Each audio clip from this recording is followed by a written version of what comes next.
স্বামী চিন্তা করে একটা আদর্শবান মেয়ে আমি পেয়েছি, একটা আদর্শবান মেয়ে, একটা চরিত্রবান মেয়ে।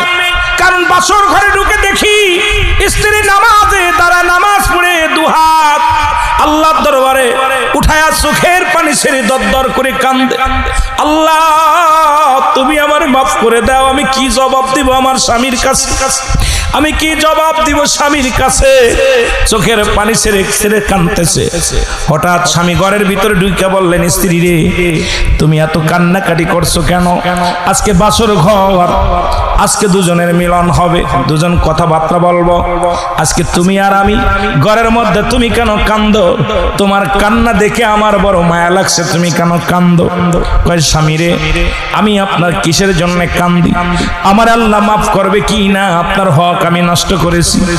কয় কেবল বাসর ঘরে আসতে পারলাম না, কেবল বাসর ঘরে আসতে পারলাম না, তুমি আমার কি হক নষ্ট করলাম?